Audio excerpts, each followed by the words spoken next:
boats. They took me away for days at a time, just when we had finally found each other again. They would take me from our island to the next island over, where I would study for 3 days and come back about once a month. I was under the protective and inviting waterfall of his gifts of music. The waterfall was always pouring over me, wherever I was, constantly listening to new pieces. I would dive into them completely when I was on the ferries.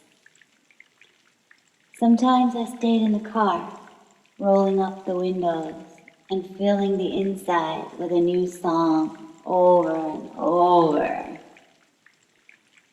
Sometimes I would shut the world out with my headphones, leaving my car and walking through a floating crowd from which I was delightfully detached.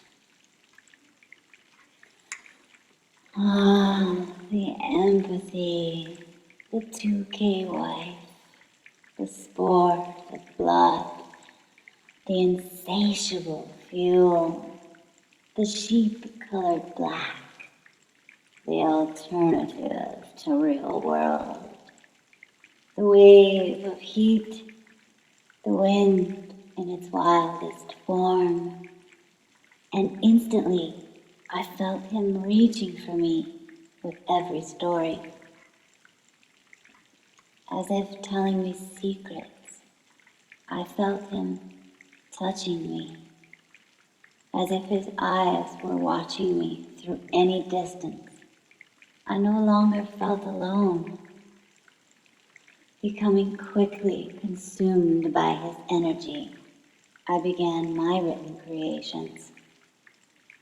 Each new piece of music he introduced to me brought me to life, like I was his patiently waiting and now happy fantasyland, dancing because his hand took hold of my strings again. Not knowing how to reach back, unseen the way he reached for me, I embraced the distance and empty space that these ferry rides created for me. His physical body wasn't with me, so I let words pour out through my hands in response. Though we walked side by side in time, I am looked upon by others' blind assumptions as his governess. Yet so often I look up to him. The truth is that we look up to each other. Yes, with pure, aged, and sexual sutured love. His soul, centuries old, reminds me of those same centuries I have behind me. We are like old mystics in a world full of sad new children and dry, dying adults. We love laughter and enjoy igniting it in each other and those around us.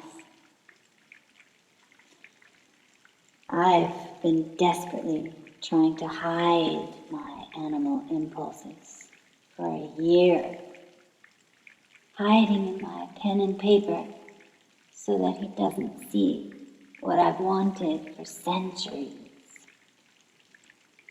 If I stop and listen, I can still hear the boat's sweet call, because his waterfall never stopped and continues to pour over me.